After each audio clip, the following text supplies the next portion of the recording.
Hello student, कैसे हैं आप सभी। आई होप आप सभी स्वस्थ होंगे। तो आज की नई क्लास आपके लेकर के आए हम क्लास 10th की। इसमें हम लोग 10th वाले यानी कि क्लास 10 के बच्चे जो है आपकी बायोलॉजी इसमें हम पढ़ाएंगे। इसमें हम लोग देख लेते हैं बायो के कौन कौन से सिलेबस है। मतलब वैसे तो हमारा विज्ञान वाला जो भाग है 3 भागों में बटा होता है। एक है हमारा जीव विज्ञान, रसायन विज्ञान और है भौतिक विज्ञान। ठीक है, 3 भागों में बटा होता है। तो उसमें से हम लोग जो पढ़ने वाले हैं अभी वो है बायो का टॉपिक, यानी कि जीव विज्ञान के बारे में पढ़ेंगे।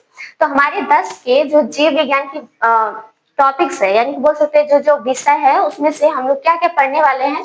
लेसन के नाम देख लेते हैं।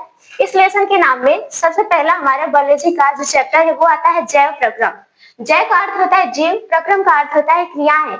मतलब जीव जो जीवित रहने के लिए जिन जिन क्रियाओं को करते हैं उसी को हम बोलते हैं जैव प्रक्रम। अब जीवित रहने के लिए कौन कौन सी क्रियाएं करते हैं, जैसे हमें जीवित रहना है तो पाचन, खाना खाने के बाद पचाएंगे। श्वसन, सांस लेना जरूरी होता है। उत्सर्जन जरूरी होता है।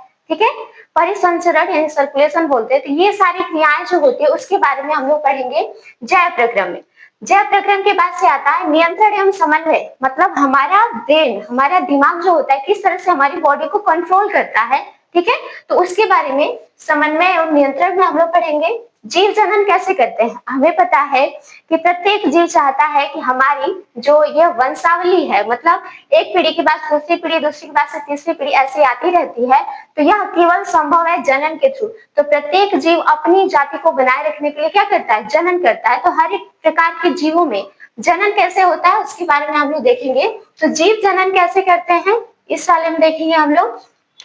आनुवंशिकता मतलब जीव के जो लक्षण होते हैं एक पीढ़ी से दूसरी पीढ़ी में कैसे जाते हैं, मतलब हमारे माता पिता के जो लक्षण थे वो हमारी बॉडी में कैसे आए, वो आपको ये चैप्टर बताता है आनुवंशिकता के बारे में। ठीक है, हमारा पर्यावरण मतलब हमारा जिस इन्वायरमेंट में हम लोग रहते हैं उसमें कैसे कैसे जीव होते हैं और वो पर्यावरण के साथ कैसे कोरिलेट करते हैं, कैसे संबंधित है, उसके बारे में हम लोग हमारा पर्यावरण के बारे में देखेंगे। ठीक है, तो टोटल आप लोगों को बायोलॉजी के 5 लेसन पढ़ने हैं। जैव प्रक्रम, समन्वय, नियंत्रण, जीव जनन कैसे करते हैं, आनुवंशिकता और हमारा पर्यावरण। ठीक है, इसमें ये 5 लेसन पढ़ने, जिसमें से हम लोग आज जो लेसन स्टार्ट करने वाले हैं वो हमारा है आनुवंशिकता। ठीक है, इस चैप्टर के बारे में हम लोग आज पढ़ेंगे।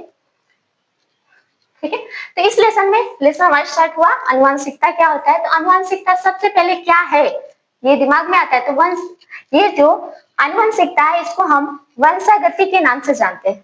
ठीक है, 2 नाम होते हैं इसके, चाहे आप आनुवंशिकता बोलिए या वंशागति, बात सेम है। तो आनुवंशिकता क्या होता है, जीवों के वे लक्षण, मान लीजिए कोई एक जीव है। ठीक है, तो उस जीव का वे लक्षण जो एक पीढ़ी से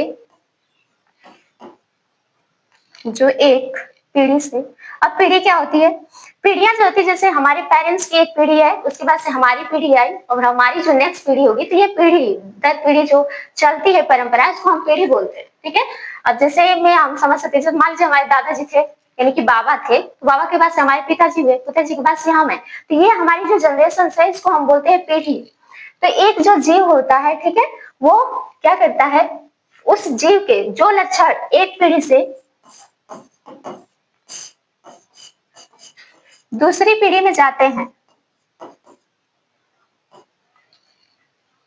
जीवों के वे लक्षण जो एक पीढ़ी से दूसरी पीढ़ी में जाते हैं उसी को हम बोलते हैं आनुवंशिकता।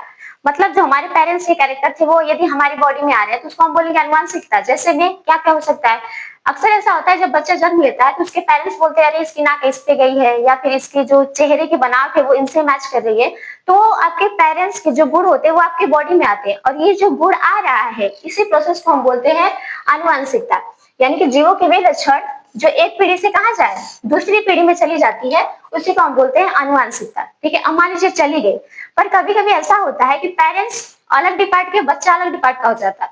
ठीक है, तो उसको हम बोलते हैं वेरिएशंस, यानी कि बोलते हैं उसे विभिन्नता। ठीक है, यानी कि इसका जस्ट अपोजिट हो जाता है जीव के वे लक्षण जो एक पीढ़ी को हम F1 पीढ़ी बोल सकते हैं। ठीक है, एक पीढ़ी से दूसरी पीढ़ी में नहीं जाते हैं। ठीक है, यदि कोई जीव है, इसने जनन किया और इसका एक पीढ़ी के जो लक्षण थे वो दूसरी वाली में नहीं जा रहे हैं, तो इसको हम बोलते हैं विभिन्नता। ठीक है, आई होप आपको बातें समझ में आ रही है। मान लीजिए कि कोई एक पेरेंट्स है, ठीक है, उनका जो चाइल्ड है उनके जो जो कैरेक्टर मैच किए उसको क्या बोलेंगे, अनुवांशिकता। जो जो कैरेक्टर मैच नहीं किए उसको हम बोलते हैं विभिन्नता। जैसे मान लीजिए कि पिताजी डॉक्टर है, माता जी जो है मान लीजिए पुलिस है, ठीक है, पर बच्चा को अब डॉक्टर या पुलिस होना चाहिए, पर वो निकल गया चोर, यानी कि ये क्या होगा, वेरिएशंस है। जो आपके पीढ़ी दर पीढ़ी चलने वाली परंपरा है वो ऐसा ना होकर के थोड़ा सा अलग हो जाता है, तो ये हो जाता है विभिन्नता। ठीक है, तो आई होप आपको ये दो टॉपिक समझ में आए होंगे। जो जो कैरेक्टर्स आपके पिताजी के आपके अंदर आ गए वो अनुवांशिकता, और जो जो कैरेक्टर आपके पिताजी से आपके नहीं आए वो क्या कहलाएंगे, विभिन्नता। चलिए, अब जरूरी नहीं है पिताजी के ही आए, माता जी भी हो सकती है। अब आ जाते हैं अनुवांशिकी। जब हम इसमें देखिए, अनुवांशिकता और विभिन्नता दोनों को जब हम एक साथ अध्ययन करते हैं तो वही हमारी कहलाती है अनुवांशिकी। मतलब वे कैरेक्टर जो आपके पेरेंट्स से आपकी बॉडी में आ गए और वे कैरेक्टर जो आपके पेरेंट्स से आपकी पीढ़ी में नहीं आए, ठीक है ना, तो उन दोनों को जब हम एक साथ स्टडी करते हैं तो उसे हम बोलते हैं अनुवांशिकी। यानी कि हमारी डेफिनेशन क्या हो सकती है, जीव विज्ञान की वह शाखा, जीव विज्ञान की वह शाखा जिसके अंतर्गत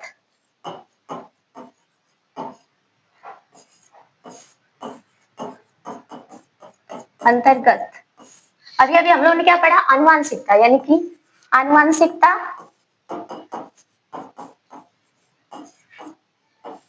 और विभिन्नता।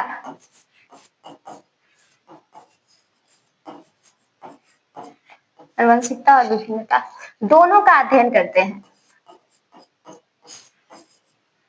दोनों का अध्ययन करते हैं, उसी को हम क्या बोलते हैं, जेनेटिक्स, यानी कि अनुवांशिकी। जीव विज्ञान की अनुवांशिकी वह शाखा है जिसके अंतर्गत हम अनुवांशिकता के बारे में भी अध्ययन करते हैं और विभिन्नता के बारे में भी। मतलब क्या क्या कैरेक्टर आपके मतलब एक जीव से दूसरे जीव में जा रहे हैं और क्या क्या कैरेक्टर एक जीव से दूसरे जीव में नहीं जा रहे हैं, दोनों को यदि हम एक साथ अध्ययन करते हैं तो वही क्या कहलाते हैं, अनुवांशिकी। अब इस अनुवांशिकी शब्द का प्रयोग सबसे पहले डब्ल्यू वेटसन ने किया था। डब्ल्यू वेटसन, ठीक है, ये डब्ल्यू वेटसन साइंटिस्ट थे जिन्होंने, मान लीजिए कि हम अभी तो कह दे रहे हैं कि ये अनुवांशिकी ही है, पर इस शब्द को लाने का जो कार्य है वो किसने किया है, डब्ल्यू वेटसन ने किया था। मतलब डब्ल्यू वेटसन ने ही कहा कि अनुवांशिकता और विभिन्नता दोनों का जब हम अध्ययन करेंगे तो उसको किस नाम से जानेंगे, अनुवांशिकी के नाम से जानेंगे। ठीक है, अब इसके बारे में डिटेल से बताने वाले जो साइंटिस्ट थे वो थे ग्रेगर जॉन मेंडल। ठीक है, तो अनुवांशिकी के जो जनक है उनका नाम है ग्रेगर जॉन मेंडल।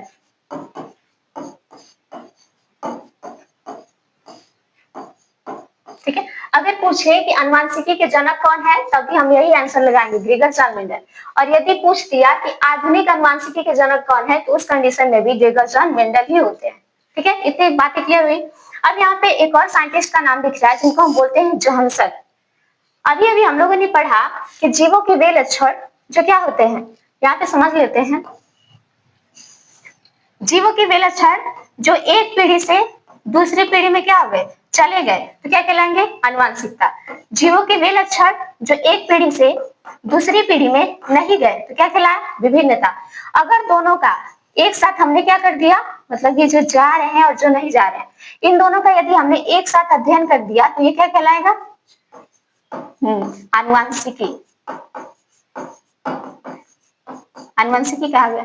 ठीक है, अब सवाल ये उठता है कि अब यह भी तो यह एक से दूसरे में चला नहीं जाएगा, कुछ तो चीजें होंगी जो ये लेकर के जाती है। ठीक है, तो जो लेकर के जाता है उसी को जोहानसन ने शब्द दिया जीन। ठीक है, इसी को हम जीन कहते हैं। यानी एक शब्द और आपके पास आ गया कि जीन ही वह होता है जो क्या करता है, अनुवांशिक लक्षणों को एक पीढ़ी से दूसरी पीढ़ी में लेकर जाने का कार्य करता है। और जीन ये किसका हिस्सा होता है, तो ये हिस्सा होता है हमारे डीएनए का। और डीएनए किसका हिस्सा है, तो ये हमारी कोशिकाओं का।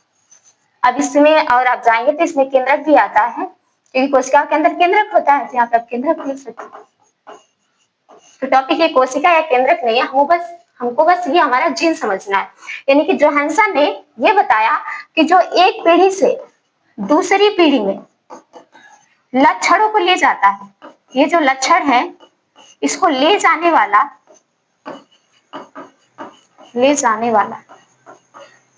या ले जाने वाली जो संरचना होती है, ले जाने वाली संरचना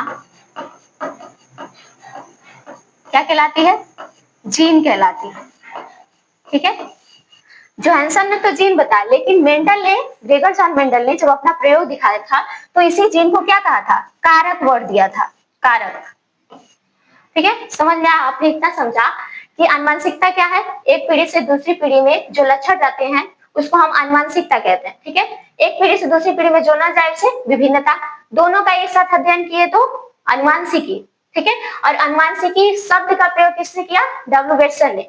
आनुवंशिकी के जनक कौन है? Gregor John Mendel. यदि पूछा जाए आधुनिक आनुवंशिकी के जनक तो वो भी ग्रेगर जॉन मेंडल होंगे। ठीक है ना, और जो लक्षण को लेकर के एक पीढ़ी से दूसरी पीढ़ी में जाता है उसको हम क्या बोलते हैं? जीन कहते हैं। और इसी जीन को मेंडल ने क्या बताया था?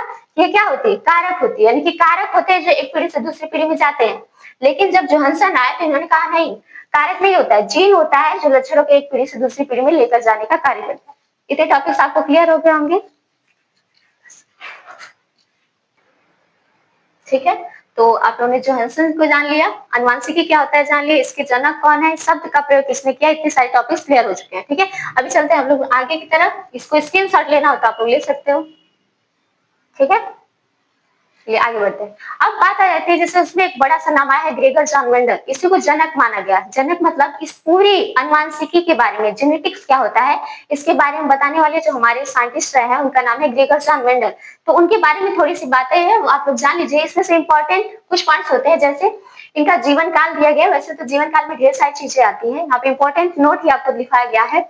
जीवन काल मतलब, जीवन काल देखिए, जीवन यदि जन्म पूछे तो अलग है और मृत्यु कब हुई तो अलग है, पर दोनों को एक साथ जब हम मिला देते हैं तो वो होता है उसका जीवन काल, मतलब कब जन्म लिए थे और कब मर गए थे। ठीक है ना, मर गए या मृत्यु हुई थी। ठीक है,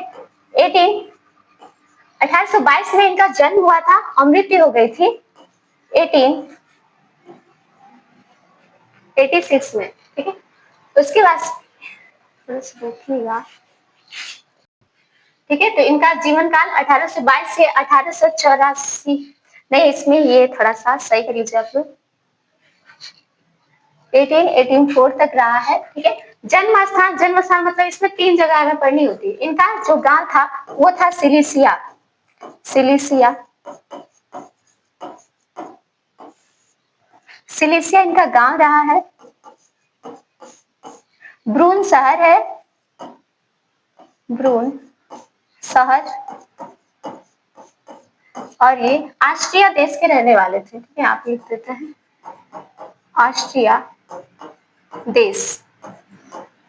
जैसे हम लोग जहाँ वास करते हैं वो हमारा एक देश है, मान लीजिए भारत। ठीक है, वहां पे भी तो ढेर सारे शहरें हैं ना, उस शहर में आप कहाँ आते हैं? शहर में भी गांव होता है। तो उस तरह से ये बताया गया है कि इनका जन्म स्थान क्या है, तो सिलिसिया गांव के ब्रून शहर के और ऑस्ट्रिया देश के ये रहने वाले थे। ठीक है, इनकी जो प्रारंभिक शिक्षा थी वो कहाँ से पूर्ण हुई थी, तो इनकी प्रारंभिक शिक्षा गिरजाघर में पूर्ण हुई थी, गिरजाघर।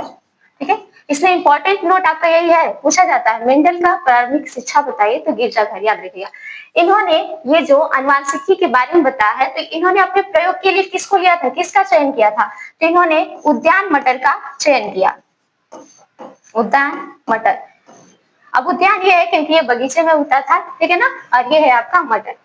इसके बाद से इसमें आता है कि ये जो मटर है इसका वनस्पतिक नाम क्या होता है। वनस्पति क्या होता है, कोई भी जो मान लीजिए कि प्लांट है या जीव है तो उसके दो दो नाम होते हैं। एक तो उसका वनस्पति, यदि पौधा है तो वनस्पतिक नामकरण किया जाएगा, और यदि कोई जंतु है तो उसको जूलॉजिकल या वैज्ञानिक नाम बोलते हैं। तो पौधा है इसलिए बोटेनिकल नेम यानी वनस्पतिक नाम बोलेंगे। तो इस उद्यान मटर का जो वनस्पतिक नाम था वो था पाइसम सेटाइवम, पाइसम सेटाइवम। ठीक है, और जब भी हम वनस्पतिक नाम लिखते हैं तो इसको हमेशा क्या किया जाता है, अंडरलाइन कर देते हैं। अगर आप इसको कंप्यूटर से टाइपिंग कर रहे हैं तो उस कंडीशन में हमेशा इसका फर्स्ट लेटर इस्तेमाल होता है, इसको हम बोलते हैं वंश और ये होती है जाति। तो जाति का फर्स्ट लेटर इस्तेमाल लिखा जाता है जबकि इसका फर्स्ट लेटर कैपिटल रहता है। ठीक है, और इसको थोड़े से तिरछे अक्षरों में टाइप किया जाता है।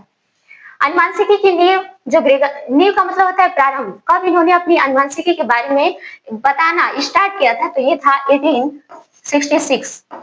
ठीक है, इसमें इन्होंने प्रारंभ किया। और देखिए यहाँ पे 3 साइंटिस्ट आपको देख रहे हैं, ह्यूगो डीब्रिज, कार्ल कोरेंस, एरिक वान सेरमार्क, ये 3 साइंटिस्ट ऐसे थे जिन्होंने इस आनुवंशिकी के बारे में बताया था, ठीक है। पर जब ग्रेगर जॉन मेंडल की डेथ हो गई 1884 में, तो उनके बाद से इन्होंने सन 1900 में अपना प्रयोग फिर से आनुवंशिकी पर किया। पर इन्होंने यह रिसर्च निकाला, देखा कि जो बातें हम लोग अभी रिसर्च करने के बाद से हमको पता चल रही है, इसके बारे में तो मेंडल ने ऑलरेडी बता दिया है, ठीक है। तो ये जो उपाधि है कि ग्रेगर जॉन मेंडल को आनुवंशिकी के जनक कहा जाता है, ये उनकी मृत्यु के बाद मिली थी। उसके पहले इतनी ज्यादा जो थी ये तकनीकी और सुविधाएं नहीं थी कि लोगों तक हर एक चीजें पहुंचाई जा सके। तो उस समय पत्रिकाएं छापी जाती थी। पत्रिकाओं का ये था कि हर कोई खरीद नहीं पाता था, इसलिए सारी चीजों को जानना हर एक व्यक्ति के बारे में उस समय असंभव था। तो उस कंडीशन में उनकी जो ये बातें थी आनुवंशिकी के बारे में वो लिमिटेड रही, मतलब कुछ लोग इसको जान पाए, सभी लोगों तक ये पहुंच नहीं पाया था। लेकिन जैसे ये 3 साइंटिस्ट आए 1900 में, इन्होंने जब रिसर्च किया इस पे, तो देखा ये सारी बातें उनकी पत्रिका में ऑलरेडी छपी हुई है। तो इन्होंने क्या किया, उनके मरने के बाद ग्रेगर जॉन मेंडल को आनुवंशिकी का जनक बताया, ठीक है। और तभी से ये चीजें आती चली जा रही है। आई होप आपको ये सारे पॉइंट समझ में आ रहे होंगे। इसमें देखिए क्या क्या चीज है, जीवन काल 1822 से 1844 तक चला, मतलब इसमें जन्म लिया और इसमें मर गए। कहाँ के ये रहने वाले थे, स्थान है सिलेसिया गांव, ब्रूनसार, ऑस्ट्रिया देश। प्रारंभिक शिक्षा कहाँ पे गई, गिरजाघर में। ये भी याद रखिएगा कि इन्होंने अपना प्रयोग किस पे किया था, उद्यान मटर पे। उद्यान मटर जो है इसका वनस्पतिक नाम क्या होता है, तो पाइसोसेडा। कुल मिलाकर के ये 3 पॉइंट जरूरी है, कभी कभी पूछ देता है। आप लोग का ये जो लेसन है ये 12 में भी है, ठीक है ना। तो उसमें ये पूछता है कि मतलब ग्रेगर जॉन मेंडल के अलावा और कौन से वैज्ञानिक थे जिन्होंने आनुवंशिकी पे रिसर्च किया था। तो वो ये 3 वैज्ञानिक है, इसको ध्यान में रखिएगा। फिलहाल 10th के पॉइंट ऑफ व्यू से ये 3 पॉइंट्स बहुत जरूरी हो जाते हैं आपके, ठीक है। स्क्रीनशॉट लेना है तो ले लीजिए आप लोग। आगे बढ़ते हैं इसमें, ठीक है। अब हमने पढ़ा कि इन्होंने मटर के पौधे को चुना। आखिर क्या खासियत थी कि इन्होंने मटर को ही चुना, बाकी सारे पौधों को इन्होंने क्यों नहीं लिया, ठीक है। तो इसके लिए कुछ इसकी खासियत थी। पहला, मटर का जो पौधा था यह द्विलिंगी था, यह एक द्विलिंगी पुष्प था। द्विलिंगी पौधा कह सकते हैं, पौधे में जनरली पुष्प इसका जनन अंग माना जाता है। द्विलिंगी का मतलब है कि इसमें नर और मादा भाग दोनों एक ही में प्रेजेंट थे, ठीक है। इसी कारण से इसमें आसानी से परागण की प्रोसेस हो सकती थी, यानी कि क्रॉस परागण आप लोग पढ़ोगे 2 टाइप्स का होता है, स्वपरागण, परपरागण। यदि एक ही पुष्प का परागकण उसी के वर्तिकाग्र पर जाता है तो उसको हम बोलते हैं स्वपरागण। और यदि दूसरे पुष्प का परागकण उड़ करके मान लीजिए कि हवा के माध्यम से जाए, कीट के माध्यम से जाए या ह्यूमन द्वारा कराया जाए, तो उसको हम बोलते हैं पर मतलब होता है दूसरा, और परागण की प्रोसेस, तो दूसरे के द्वारा जो परागण की क्रिया कराई जाए उसको हम पर परागण बोलते हैं, ठीक है। मतलब स्वयं का परागकण स्वयं के पुष्प के वर्तिकाग्र पर नहीं जाएगा। तो इसमें द्विलिंगी था, तो इससे ये लाभ था कि इसमें स्वपरागण की क्रिया आसानी से हो सकती थी। दूसरा पॉइंट ये था कि यह द्विलिंगी के साथ साथ एक वर्षीय पौधा था। एक वर्षीय क्या होता है, एनुअल प्लांट। एनुअल प्लांट का मतलब है कि इसको आप साल के अंदर, मतलब 12 मंथ के अंदर ही बो भी सकते हैं और काट भी सकते हैं, ठीक है। 2 टाइप का होता है, तो इसको हम बोलते हैं एक वर्षीय पौधा। और थर्ड पॉइंट ये था सबसे इंपॉर्टेंट कि एक ही पौधे में अनेक लक्षण पाए जाते थे। एक ही पौधे में अनेक लक्षण उपस्थित थे।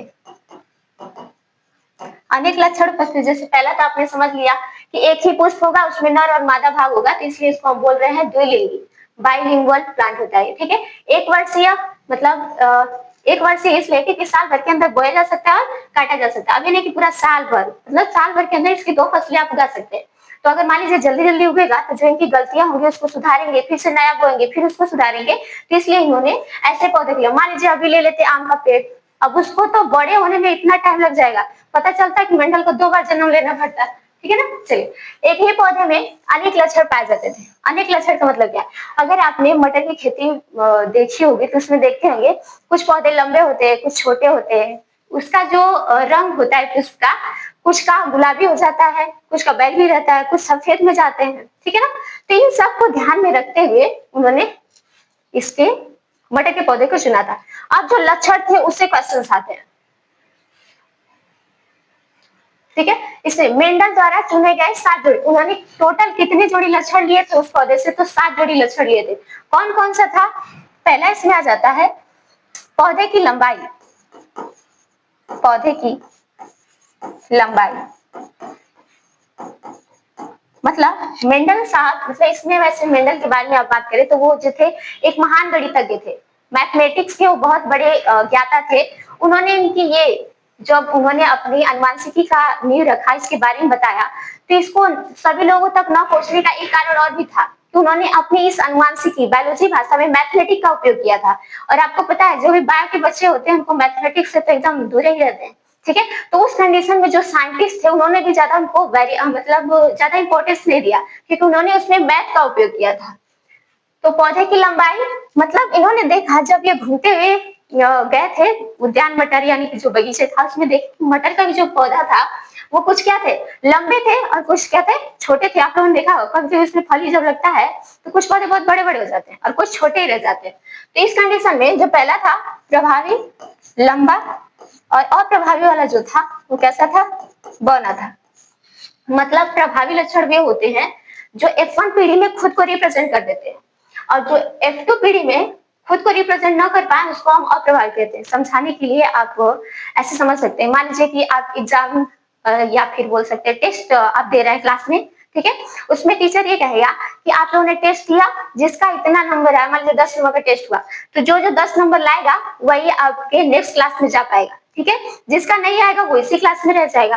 तो जिसका 10 में से 10 नंबर आ गया वो प्रभावी हो गया, ठीक है, और जिसका नहीं आया वो अप्रभावी है। तो इस तरह से आप समझ सकते हैं कि जो खुद को रिप्रेजेंट कर दे वो प्रभावी लक्षण के अंतर्गत आया, और जो खुद को रिप्रेजेंट नहीं कर पाता है उसको हम बोलते हैं अप्रभावी।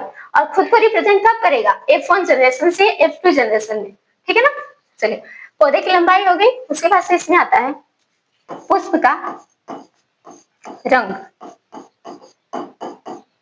ठीक है। पुष्प का रंग कैसा था, एक का इसमें गुलाबी था, कभी कभी एनसीईआरटी लाल भी देती है तो आप परेशान मत रहिएगा, लाल या गुलाबी ये प्रभावी में आते हैं, ठीक है। और प्रभावी में सफेद हो जाता है,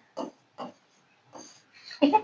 अब पुष्प की स्थिति बताती हैं आपको, पुष्प की स्थिति मतलब पुष्प उस पौधे पे कहाँ कहाँ पे उपस्थित होता है, पुष्प की स्थिति, ठीक है। एक होती है अक्षीय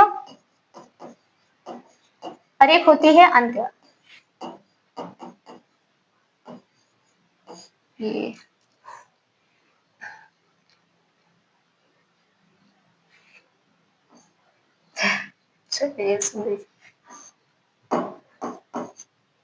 ठीक है, अंत्य ये है, समझ लीजिएगा। अच्छे अंत हो गया। पुष्प आपने समझ लिया, पौधे की लंबाई एक लंबा होगा एक बौना, पुष्प का रंग एक लाल गुलाबी हो सकता है, यहाँ पे सफेद। पुष्प की स्थिति में अच्छे और अंत, ये अच्छे और अंत क्या होता है, आप जब पुष्प में देखोगे तो पुष्प उस पौधे में कभी कभी क्या रहता है, एकदम टिप पे यहाँ पे लगा रहता है, और कभी कभी जो पुष्प होगा उस पौधे का वो यहाँ पे बगल में लगा होता है। तो जो ये बगल में लगे हुए पुष्प होंगे उस पौधे के, उसको हम बोलेंगे अंत्य, और जो यहाँ पे ऊपर एकदम टिप पे लगा हुआ उसको हम बोलेंगे अक्षीय, ठीक है। अब पुष्प से हो गए, उसके बाद से इसमें आता है बीज, बीज का रंग, ठीक है। बीज का रंग कैसा होता है, जो प्रभावी वाला होता है वो होता है आपका गोल, ठीक है, और जो अप्रभावी है, अच्छा रंग है इसमें तो हमने आकार लिख दिया, रंग में आपका आ जाता है पीला और होता है हरा, ठीक है। बीज का रंग मतलब खेत में जब हम मटर को बोते हैं तो क्या होता है, पीला होता है, लेकिन एक आध उसमें एक्सेप्शन नहीं है, हरा हरा भी दिखाई दे जाते हैं, ठीक है ना। तो आपका अप्रभावी हो जाएगा। इसके अलावा आ जाता है बीज का आकार,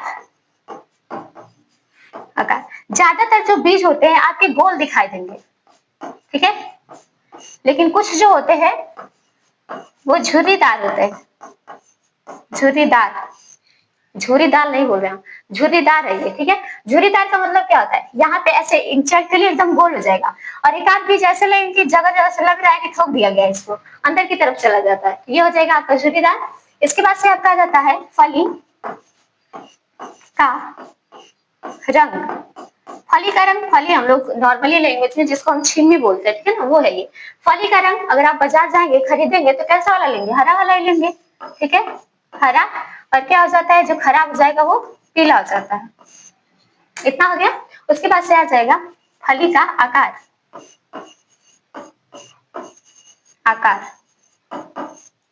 एक होता है फूला, एक होता है सिकुड़ा। अब फूला सिकुड़ा क्या है?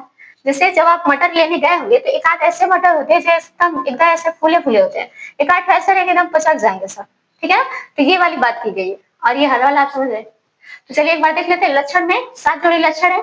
इसमें इन्होंने देखिए पौधे से एक लक्षण लिया है। इसमें ये बात ध्यान दीजिएगा, पूछता है किससे कितने लक्षण लिए गए थे। तो पौधे से एक लक्षण लिए गए हैं, पुष्प से कितने लक्षण लिए गए? 2 लक्षण। बीज से कितने? 2 लक्षण। और फली से भी कितने लक्षण? 2 लक्षण लिए गए। तो कुल मिलाकर के इसमें आपके 4 पॉइंट्स यूज किए गए हैं। पौधे की लंबाई, ठीक है, और पुष्प से 2 कैरेक्टर लिए गए। पुष्प का रंग, पुष्प की स्थिति। थोड़ी सी कंफ्यूजन इसमें हो जाती है, तो ध्यान रखिएगा ये वाली बात, ये वाला पीला और एक ये वाला। अब किसको पीला हरा करना है? मान लीजिए हम लोग तो गांव में रहते हैं तो सारी चीजें हमको पता है, इसलिए हम लोग देखते हैं। पर जिसको केवल एनसीईआरटी से रट्टा मारना होगा, समझेगा नहीं, तो उसके लिए प्रॉब्लम क्रिएट करेगा। तो ध्यान में रखिए, बीज का रंग जो खेतों में बोया जाता है वो कैसा होता है? पीला होता है। एक आध हरा उसमें आ जाते हैं, ठीक है। और यहाँ पे फली का रंग, जो आप मार्केट जाएंगे और लेंगे उसका तो रंग कैसा होता है? छिमी का हरा होता है। और जो खराब हो जाते हैं वो पीला हो जाता है, ठीक है। इतना क्लियर हो गया होगा? स्क्रीनशॉट लेना ले लीजिए, आगे चलते हैं। अगली स्लाइड है आपकी मेंडल की वंशावली। वंशावली शब्द मतलब मेंडल ने जब अपना प्रयोग किया था तो उसमें कुछ टर्म्स, कुछ शब्दों को बार बार यूज किए थे। जैसे इसमें आ जाता है जीन या कारक, जो कि अभी आप लोगों ने पढ़ा। जीन या कारक क्या होते हैं? जो क्या करता है? लक्षणों को एक पीढ़ी से कहाँ लेके जाता है? दूसरी पीढ़ी में ले जाने का कार्य करता है। अब टाइम कम है इसलिए पूरा लिखवा नहीं रहे, आप ध्यान से मेरी बातों को सुनिए, नोट बनाना हो तो बना सकते हैं। जीन या कारक क्या होते हैं? तो जो लक्षणों को एक पीढ़ी से दूसरी पीढ़ी में लेकर के जाता है उसी को हम क्या बोलते हैं? जीन कहते हैं। और मेंडल ने उसी को क्या कहा था? कारक कहा था। और जो हंसन ने क्या? जीन का। अब प्रभावी लक्षण और प्रभावी लक्षण क्या होते हैं? तो अभी हमने बताया कि जब हम दो लोगों के बीच में, मतलब दो पौधों के बीच में क्रॉस कराते हैं, तो जो F1 पीढ़ी में खुद को क्या कर दे? प्रदर्शित कर दे। प्रदर्शित करे उसको हम बोलेंगे प्रभावी, ठीक है। और जो F1 पीढ़ी में खुद को प्रदर्शित नहीं कर पाता है उसको हम क्या बोलेंगे? अप्रभावी, ठीक है। आगे चलते हैं। समयुग्मजी, विषमयुग्मजी। सम का अर्थ होता है समान, विषम का अर्थ होता है असमान, ठीक है। जब उन्होंने लिया था, जैसे एग्जांपल से इसको हम समझते हैं।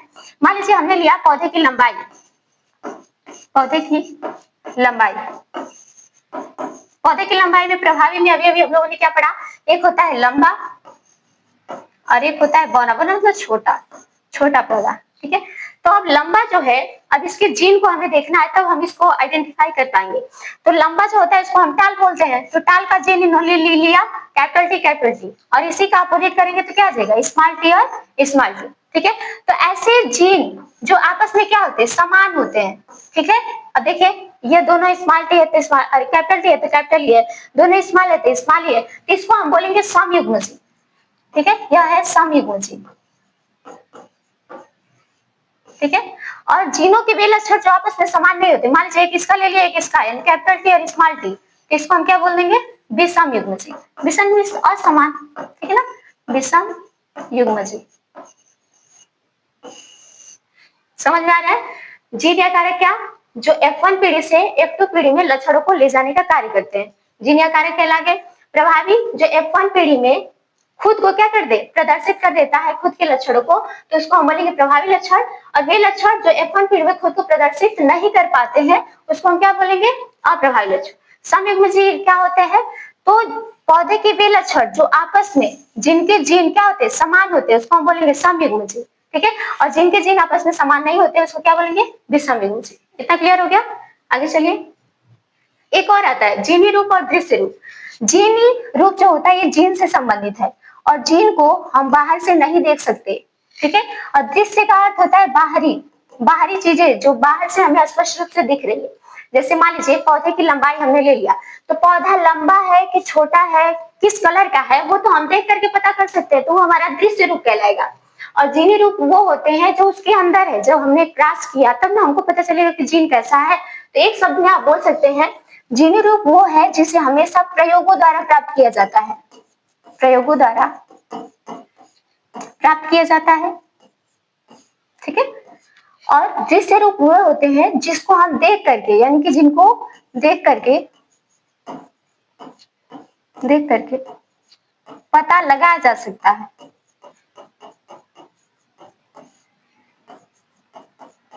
जैसे मान लीजिए एक बच्चा है, तो कैस किस बात से मतलब वो क्या सोच रहा है या क्या उसके दिमाग में थॉट चल रही है, तो ये तो हमको पता नहीं चलेगा ना कि उसके अंदर क्या है।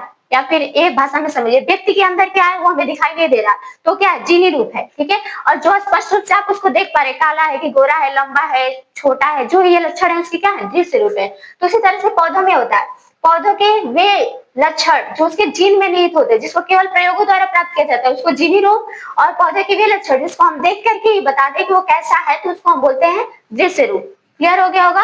आगे चलते हैं, एक संकरण क्रास। ये आगे आप लोग जब इसमें मेंडल ने जो नियम दिए थे, क्रास कराए थे, उसमें हेल्पफुल होता है। एक संकरण क्रास क्या होता है, एक का मतलब होता है एक, संकरण का मतलब होता है दो चीजों को आपस में मिलाना। तो जब हम पौधे के एक जोड़ी लक्षण का आपस में क्रास कराएंगे, पौधे के एक जोड़ी लक्षण का आपस में क्रास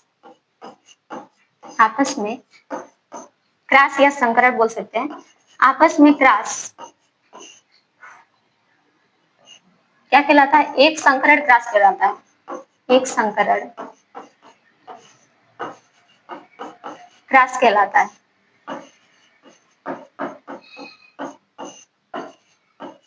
अब एक संकरण क्रास, जैसे मान लीजिए कि आपने एक संकरण क्रास में आपने ले लिया पौधे की लंबाई, तो पौधे की लंबाई पे एक जोड़ी लक्षण क्या बनेंगे, प्रभावी। कैसा होगा, लंबा। ठीक है, और जो अप्रभावी होगा वो कैसा होगा, बौना होगा। ये सारी चीजें आगे हम लोग पढ़ेंगे, ठीक है ना, तो इस पे ज्यादा फोकस मत करिए, डेफिनेशन एक बार बस समझ लीजिए। एक संकरण क्या होता है, जब हम एक जोड़ी लक्षण का आपस में क्रॉस करा देंगे, एक संकरण। इससे ज्यादा आगे समझेंगे तो हो सकता है दिमाग के ऊपर छूट जाए। ठीक है ना, तो जब हम एक जोड़ी मतलब लंबा और बौने पौधे के मध्य क्रॉस किए, एक ही जोड़ी लिए। आप तो कितने जोड़ी चप्पल पहनते हो, एक जोड़ी, दो जोड़ी, एक जोड़ी ना। ठीक है, तो यह भी एक जोड़ी है। ठीक है, इसमें आ जाते हैं द्विसंकरण क्रास में क्या होता है, जब हम पौधे के दो जोड़ी लक्षणों के मध्य क्रॉस कराते हैं, दो जोड़ी लक्षण के मध्य क्या करा दे, क्रॉस करा दे। अब ये जो क्रॉस वर्ड बार बार आ रहा है, ठीक है, ये आगे आप लोग जब इसका पढ़ेंगे, लॉ 3 नियम दिए हैं मेंडल ने, तो उसमें क्लियर हो जाएगा। अभी इससे थ्योरी पोर्शन है, इसके एक लाइन में समझ लीजिए। पौधे के द्विसंकरण क्या होता है, जब पौधे के दो जोड़ी लक्षणों के मध्य आपस में क्या कराते हैं, क्रॉस करा देते हैं। जैसे मान लीजिए इसमें क्या लिए थे, पौधे की लंबाई एक जोड़ी है, अब दो जोड़ी में हम ले सकते हैं बीच का रंग, और ये क्या हो जाएगा, बीच का आकार। अब आपने दो जोड़ी लक्षण लिए ना, इसमें भी प्रभावी आता है, अप्रभावी आता है। बीच का रंग आपका कैसा हो जाएगा, बीच का रंग इसमें आ जाता है पीला, और क्या आ जाता है, हरा। ठीक है, और आकार गोल आ जाएगा, और क्या आ जाएगा, झुर्रीदार। ठीक है, समझ में आ रहा है। तो ये दो जोड़ी लक्षणों के आपस में जब हम क्रॉस कराते हैं तो द्विसंकरण क्रास, और एक जोड़ी लक्षण के क्रॉस कराएं तो एक संकरण क्रास। जीवी रूप जो हमें केवल प्रयोगों द्वारा प्राप्त हो, दृश्य रूप जो हमें देख करके पता चल जाए। इतना क्लियर हो गया होगा। चलिए आगे बढ़ते हैं। मेंडल ने जब इतनी सारी अपना प्रयोग शब्दावली दे दी, तो उन्होंने 3 नियम दिए थे। ठीक है, पहला आता है प्रभाविता का नियम, प्रभाविता का नियम। दूसरा होता है पृथक करण का नियम, पृथक्करण का नियम। और दूसरा होता है स्वतंत्र अपविहवन का नियम,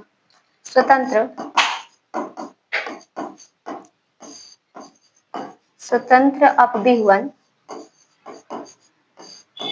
का नियम।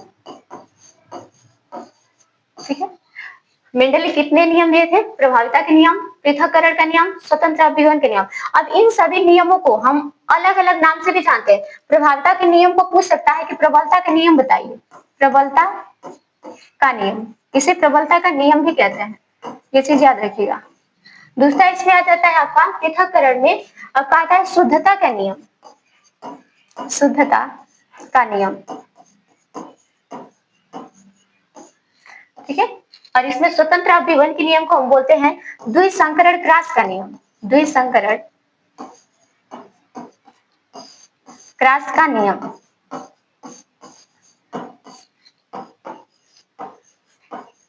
ठीक है, तो आपने देखा कि मेंडल ने 3 नियम दिए हैं, प्रभाविता का नियम, पृथक्करण का नियम, स्वतंत्र अभिवन का नियम। ठीक है, इन सबको अलग अलग नामों से जानते हैं। प्रभाविता के नियम को प्रबलता के नियम के नाम से, पृथक्करण के नियम को शुद्धता के नियम के नाम से, स्वतंत्र अभिवन के नियम को द्विसंकरण क्रॉस के नियम के नाम से जानते हैं। ठीक है, अब इन सारे नियमों के बारे में आगे आप लोगों को अच्छे से पढ़ाएंगे। ठीक है ना, अभी ये वीडियो थोड़ा लेंथी हो जाएगा, तो चलिए अब आप लोगों को ये चीजें हमको लग रहा है क्लियर हो गया होगा। एक बार फिर से शुरू से स्लाइड चला देते हैं, जिसको स्क्रीनशॉट वगैरह लेना है ले सकता है।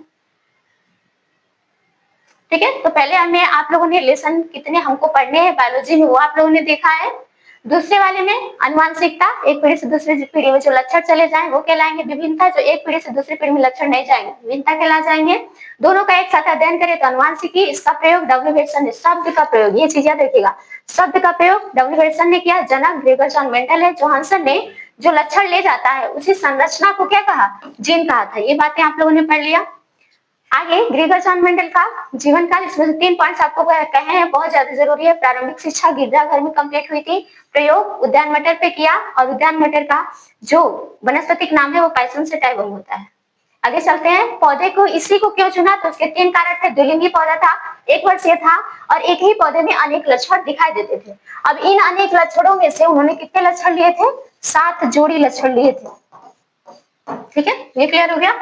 अब आगे बढ़ते हैं, 7 जोड़ी लक्षण आपके सामने है इसमें, और आगे लक्षण लेने के बाद से उन्होंने कुछ शब्दावली यूज की, मतलब आगे जब हम लोग पढ़ेंगे तो ये सब बार बार आएंगे। ये वाला हो गया। आगे चलते हैं, इसमें जीवी रूप, दृश्य रूप, ये सारी चीजें, और आगे ये 3 नियम दिए थे। ठीक है, आई होप आप लोगों को ये चीजें समझ में आएंगी। ठीक है, आज के लिए इतना ही, धन्यवाद।